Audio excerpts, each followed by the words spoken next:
Você sabe o que artistas mundialmente conhecidos como Monet, Van Gogh, Caravaggio e Di Cavalcanti têm em comum?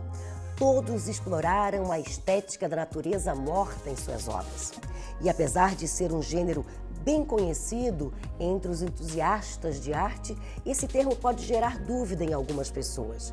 Isso porque natureza morta nem sempre está relacionado diretamente com a natureza e tampouco aborda a morte. É uma arte que tem como ponto principal a representação de objetos estáticos e inanimados, comuns no cotidiano, como frutas, louças, flores, utensílios domésticos, entre outros.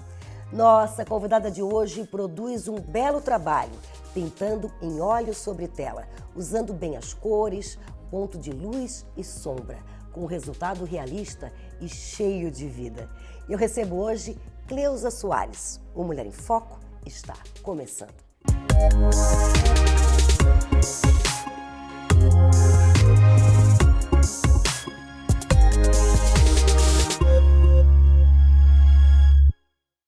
A arte para mim significa viver, porque eu pinto desde muito jovem e isso representa...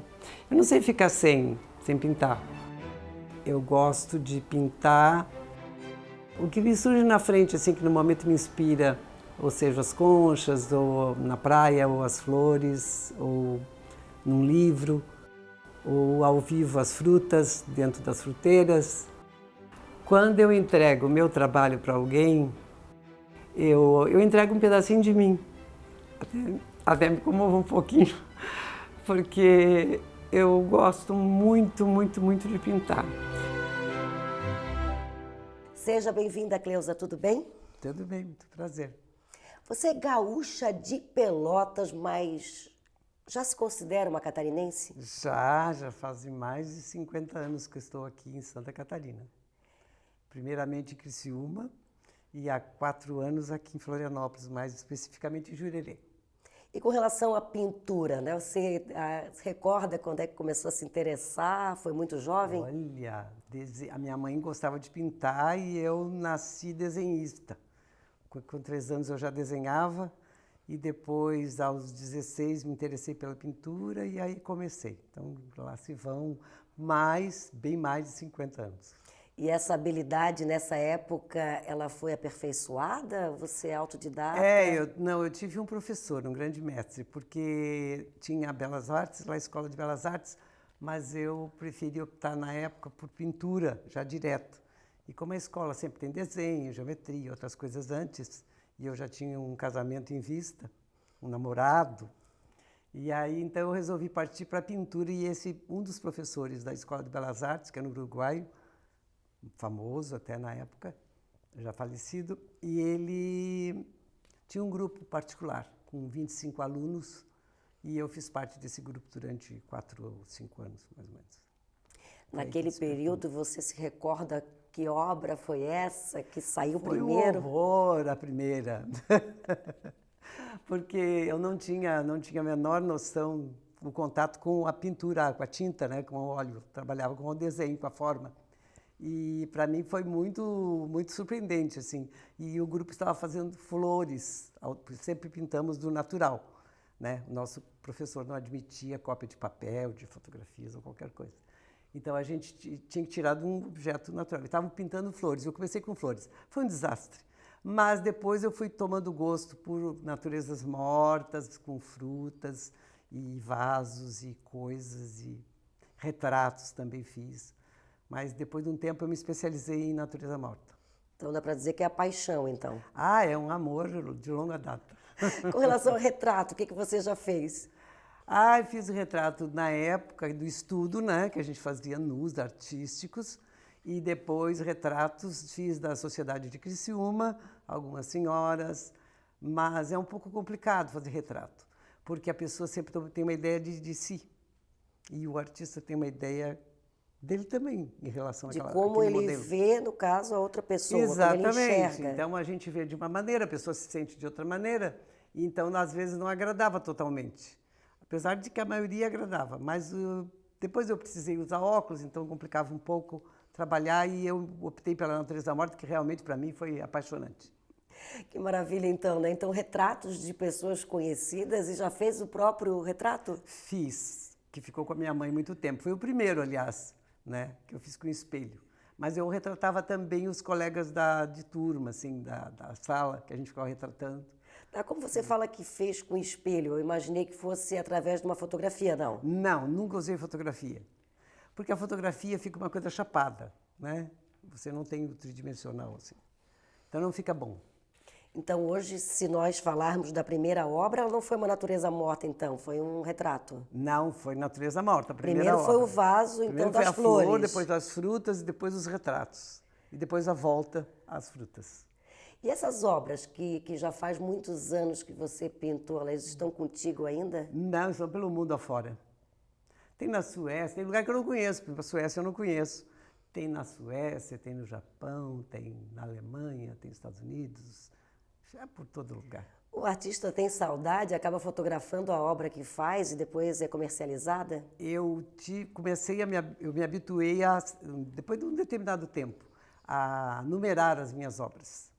Então, eu já passei das 5.000. Entrei agora em 5.002 obras. Assinadas, datadas, né? Mas claro que tem algumas mais. Falando em assinatura de obras, vários artistas colocam a assinatura, muitas vezes, né, embaixo, à direita ou à esquerda, colocam o ano da obra. Você faz a mesma coisa, coloca na própria obra ali? Do lado da pintura eu coloco a assinatura. E no verso eu ponho data, o mês, o local, e a numeração e a assinatura também. Você utiliza óleo sobre tela. Tem mais algum material que você utiliza além desses dois? Não. Eu acho assim que você, para fazer bem uma coisa, muitos vão discordar disso, porque eu sei de artistas que diversificam bastante. Mas eu acho que você tem que se especializar numa coisa, tipo restaurante. Restaurante que muito serve, muita variedade, normalmente não é bom. E eu acho que a pintura também. Eu gosto de óleo sobre tela, foi onde eu me especializei e no que eu trabalho. Não uso outro material. E tem um cantinho especial para trabalhar? Tem. A condição para mim vir morar em Jurerê foi esta. Ter o meu canto também, meu ateliê.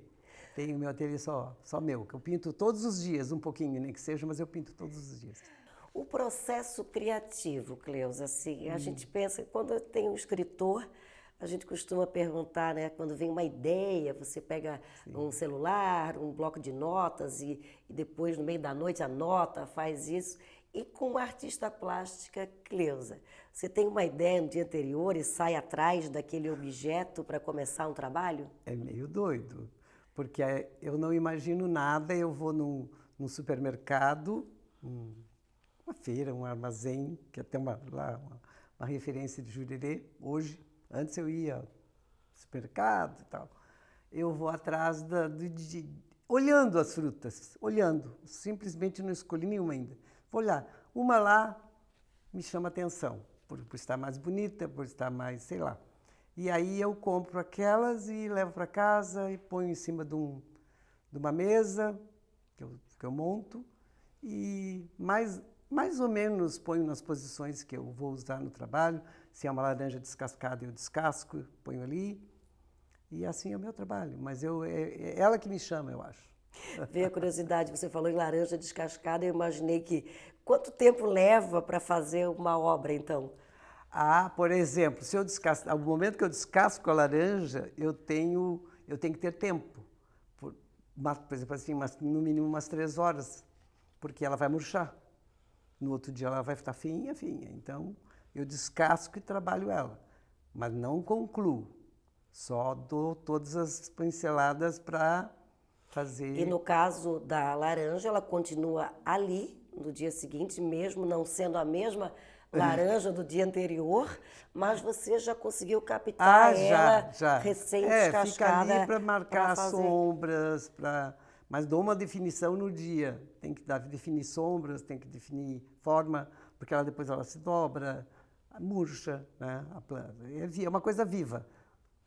E as cores? Quando você escolhe uma fruta, leva para casa pensando em retratá-la, coloca no local e vê as cores, né? E ali vai naquele leque e já separa mais ou menos a cor daquele objeto que vai ser retratado muito antes. Sim, você tem que usar na palheta, você já põe os tons mais ou menos. Se eu vou pintar uma maçã, obviamente eu vou tender para os carmins, vermelhos, e o que sempre vai é o branco, que ele vai entrar às vezes numa textura. Preto jamais, não uso a cor preta, uso mistura para fazer o escuro. Mas já claro que a palheta passa a ter do tom da fruta, mais ou menos os tons tem que ter. Cleusa, o que te chama a atenção no mundo? O que você observa? Você falou que vai ao supermercado, escolhe uma fruta. Isso me passa uma ideia que você observa muito ao seu redor. Eu acho que todo artista, né, ele é um grande observador, seja em que área for. Mas eu gosto muito o que me chama primeiro a atenção são as formas. Incrível que não é a cor, é a forma. Porque tem frutas que têm uma belíssima cor, mas a forma não me agrada, não vai ficar legal, não vai refletir a luz, nem a sombra. Então, o que me chama a atenção primeiro é a forma, depois a cor. Cleusa, nós vamos para um breve intervalo e nós voltamos já. Até mais.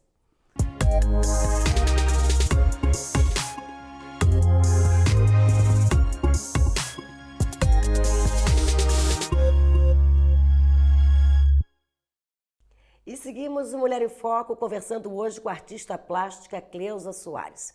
No primeiro bloco, conversamos sobre o início da carreira, processo criativo, os objetos que ela gosta mais de pintar e a sensação de pintar em casa, tinta, óleo sobre tela. Você tem um espaço, já mostramos no primeiro bloco, mas eu queria agora saber, Cleusa, como você se sente trabalhando, pintando? Feliz. É uma terapia maravilhosa.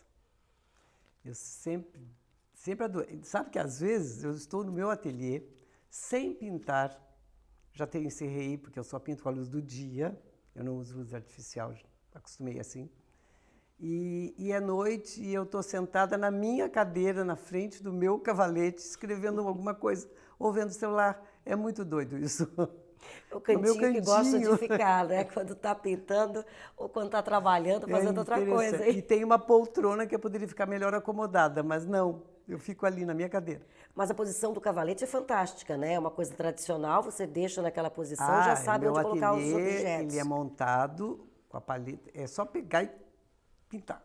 Tá tudo prontinho, sempre. Eu acho que quem observa uma obra, muitas vezes, para o artista, é uma obra simples, mas para quem a observa, ela chama atenção por algum motivo. Algum trabalho seu, assim, alguma crítica a um trabalho seu, já recebeu assim alguma fala inesperada que você nunca imaginava que aquilo chamaria tanto a atenção de alguém? As transparências. Outro dia eu postei um copo, quer dizer, uma natureza morta, com frutas, que são bergamotas Pokanski, eu sou apaixonada. E botei um copo na frente, compondo assim. E chamei a atenção no Instagram, foi uma filmagem que a minha fotógrafa fez, e sobre a forma que a fruta adquiriu atrás do copo. Isso chamou muita atenção e as pessoas, sempre que eu faço um quadro que tem vidro, que tem transparência, chama atenção. Que as pessoas, como é que você faz a transparência? Como é que você consegue fazer a transparência? Isso sempre chama atenção. Então esse trabalho de sombra, ele é muito importante para quem pinta a natureza morta? É tudo, porque é o que dá com que a impressão de que a pintura vai sair da tela. A luz é tudo, normalmente ela tem que vir do lado esquerdo, como eu sou destra, para não fazer sombra na tela. Então eu tenho que sentar aqui, ou o ideal seria uma luz de cima. Hoje você não tem esse tipo de ateliê, os artistas antigos tinham. Os estúdios eram sempre com luz de cima, para ter aquela iluminação perfeita. Hoje é lateral, quase lateral, mas eu uso sempre, se observar meu trabalho, é praticamente todo ele com a luz do lado esquerdo, luz do dia. Por isso eu não gosto de luz artificial. Pois é, isso você quer dizer então que os artistas antigos então era um ateliê aberto para ter a luz que vinha de cima? Tipo uma clarabóia, com vidro em cima, que a luz vinha quase de cima. O Rembrandt usou muito esse recurso, e acho que todos os clássicos usaram esse recurso, que eu gosto muito. Aliás, Rembrandt, citando, foi o meu grande fonte de inspiração, apesar dele pintar seres humanos, né? Mas me chamava a atenção a luz que ele usava. E muitos artistas que usam esse contraste do chiaro-escuro, como se diz, da luz e sombra, eu acho fantástico. O artista, então, escolhe realmente a posição de onde vem a luz natural, né? Que possa trabalhar e ter aquelas sombras. Como é importante a luz. Por exemplo, se você botar uma laranja, as duas, uma ao lado da outra, você tem que botar... Por exemplo, a luz está entrando daqui, então esta aqui vai ter que fazer sombra nesta, para ficar uma coisa interessante. Se eu botar aqui, essa, não vai ter sombra. Então tem que cuidar isso, para que uma se reflita, ou ela fique sobre a outra um pouco, para projetar sombra, para dar o relevo, aonde vem a beleza da obra, né? Que bom, né? Já sabe como colocar aquela fruta, como vai ficar bonito, né? E essas transparências fantásticas também. Você falou sobre artistas, né, mundialmente conhecidos, e vários faziam natureza morta, muito falada, né? Quem já não ouviu falar do quadro Girassóis de Van Gogh? Quando você viaja, procura museus, que obras você gosta de visitar ou revisitar? Nossa, quando eu fui à Holanda, eu fiquei enlouquecida, porque fui no Museu do Reino, onde estavam as obras que eu mais amo, que são os pintores holandeses do século XVII. Aquelas naturezas mortas ali do quando século tudo começou, XVII, né? Eu enlouqueci. Eu fiquei no museu a tarde inteira analisando, com as duas mãos nas costas para trás, porque a pessoa que cuidava do museu estava ensandecida comigo, com medo que eu fosse atacar a obra, certo? Porque eu fico olhando e eu quero olhar muito de perto. Porque eu gosto de ver a pincelada, para que do lado foi dada, eu gosto de ver aquele pelinho do pincel. Fica a curva no limite máximo, né, para conseguir observar bem de perto. Exato, eu quero curtir, porque todo mundo vê de longe, né, porque a obra tem que ser vista à distância. Também, mas o artista quer ver bem de pertinho. Mas esse processo criativo para entender também, né, algumas obras são de natureza morta, são chuviscadas, elas têm leves ruídos, né, de tinta. O seu trabalho é assim? Não, meu trabalho é... Já digo que em braille não funciona. Ele é absolutamente liso. A minha pintura é muito limpa, muito baixo relevo. Eu não uso relevo nenhum na minha pintura. Se tu passar a mão, fechar os olhos, você não sabe o que tem. Conversamos há pouco sobre a escolha das cores, no caso das frutas, né? E você falou que separava, né, os tons dependendo que fruta seriam pintadas. Mas essa composição entre, vamos usar como exemplo, uma fruta e o fundo dela, essa combinação, ela também é importante? Também, porque o fundo ajuda a contrastar, né? Fazer ela se destacar. Como eu sou uma apreciadora do século XVII, eu uso muito o fundo escuro, o que às vezes gera controvérsia. As pessoas, por que você não faz fundos claros? Não gosto, faço. Alguns parece que exigem um fundo claro. Mas eu prefiro fundos escuros, porque realça a obra, realça a luz, porque como eu gosto muito da história do contraste luz e sombra, se eu usar um fundo claro não vai realçar. Então eu gosto do fundo bem escuro e aí a obra se destaca bastante. Mas não pense em nenhum momento que esse fundo escuro pode deixar o que está sendo retratado um pouco mais pesado, não? Não, fica uma obra mais acadêmica, né? Fica uma coisa mais clássica, né? Mas dá para pôr num ambiente também moderno, se quiser, né? Eu uso uma forma que é muito apreciada até pelos arquitetos, é uma coisa mais que dá uma pegada, vamos dizer, uma pegada moderna, que é um longo que ele tem só 15 centímetros por 65, então são tiras. E essas tiras dá para compor uma sobre a outra, normalmente 3, dependendo da vontade, 2, uma não, que é muito estreitinho. Mas, e é uma fruta só, eu uso uma fruta só, cortada, descascada, inteira. Então fica bem interessante. Assim, você fala de arquiteto, fazer uma coisa assim mais, sei lá... E fica legal num ambiente moderno. Eu na minha cozinha, por exemplo, ao invés de utensílios de cozinha sobre a pia, Não tem de pendurar, Sim. tarará, conchas e tal. Como eu não cozinho, eu sou péssima. Uma vergonha na cozinha. Ô, Cleusa, não dá para ser boa em tudo, Não, tá? não dá, não. Sou péssima. Então eu botei 3 tirinhas no lugar, assim, uma do lado da outra. Ficou bem interessante. Já copiaram essa ideia, porque é uma ideia muito boa, ficou muito bom. É que bom, né? O que se copia, então, é porque realmente agradou, né? Tem que pensar desse jeito. Quem não cozinha pode botar quadro sob a pia. É isso aí, não tem problema. Cleusa, suas obras já viajaram, já foram expostas em vários lugares. Eu sei que é difícil, sim, falar todos esses lugares, mas algum especial como referência te marcou? Foi o Louvre. O Louvre tem o carrossel do Louvre, que é embaixo da pirâmide ali. Tem um salão imenso de exposição. Não participei, obviamente, sozinha. Fui eu e alguns outros artistas, mas foi muito, para mim, muito orgulho. Muito representativo, né? Foi. Tem uma obra sua sendo exposta junto com outros artistas, Foi obviamente, muito no interessante. Louvre, né? Não tem como.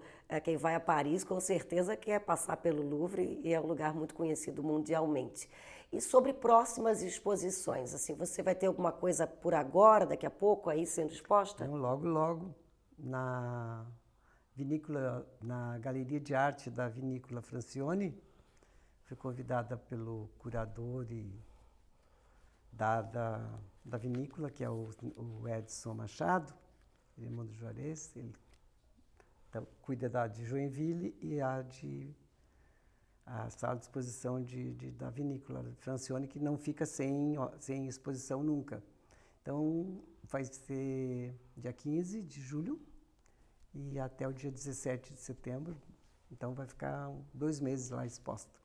E agora, curiosidade, então, você falou que vai levar as obras para lá e eu fiquei imaginando, assim, como a Cleusa Soares transporta, quantas obras são? 20, 30 para uma exposição, ficam 2 meses no local, né? E esse é um trabalho de escolha e depois de transporte para tomar cuidado. Como é que isso funciona? A logística é complicada. Não, eu já tinha, quando ele me convidou, ainda bem, eu já tinha 25 trabalhos prontos. Estou fazendo mais, porque ele disse que de 25 a 30 trabalhos, porque é grande o espaço. Então, depois transporta a transportadora, embala bem com papel bolha, não precisa muito cuidado, né? Plástico bolha. Alguns com moldura, outros sem? Sim, o ideal seriam todos com moldura, mas a moldura, ela ocupa muito espaço para transportar, e depois na minha casa também. E normalmente quem compra quer trocar. Inventa aqui na casa Então dela. é melhor que não tenha. Na exposição fica mais bonito. Você falou do Louvre em Paris, as obras com certeza foram, né, só na tela, e elas vão, na verdade, num tubo com muito cuidado. Exatamente. Chegando lá, elas são esticadas, né, para longas viagens. Exatamente. Né? E essas obras que vão ser expostas na vinícola no mês de julho, são escolhidas, ficam lá 2 meses e são comercializadas também, né? Também, sim, todas para comércio. Como é que um artista consegue medir, mensurar o valor monetário da sua obra? Isso é muito complicado. Cobrar para mim por um trabalho é a coisa mais difícil. Apesar de exige isso, então eu tenho uma tabela, né, que é renovada de tempos em tempos.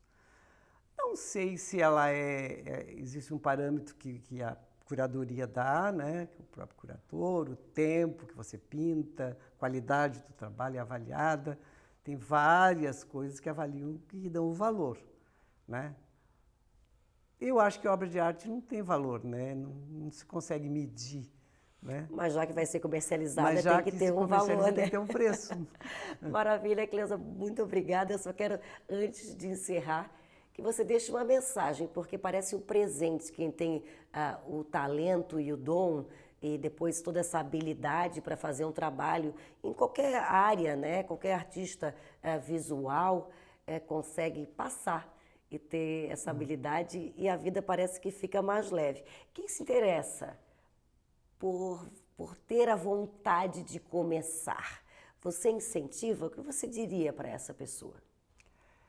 Eu acho que a pessoa primeiro tem que ter talento nato, infelizmente tem que ter, porque você não consegue aprender a pintar. você consegue desenvolver o teu trabalho, você consegue melhorar, vamos dizer assim. Cada vez mais eu estou aprendendo ainda.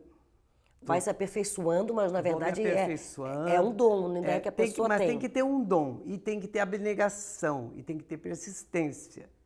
Porque sem persistência, nada você constrói na vida. Maravilha. E esse local também que você tem especial também faz, né, com que essa rotina Sim, fique tem que mais ter uma alegre e rotina, colorida. tem que ter uma rotina. Eu às vezes escuto pessoas dizerem assim, eu pinto também. Assim. Com que frequência? Vou dizer que eu sou uma profissional da pintura. Né? Sim, isso eu é sou importante. A pessoa pode pintar também, mas não pode pintar dessa maneira como você pinta. Só de vez em quando, como hobby. Parabéns pelo seu trabalho, pela sua arte. Natureza Morta é uma coisa fantástica mesmo. Deixa qualquer pessoa encantada. Muito obrigada e muito obrigada por ter vindo aqui. Virginia, eu agradeço muito pelo convite. Foi muito bom vir aqui conversar com o povo catarinense, né? Que é válido demais. Convido todos a continuarem observando a minha obra por aí.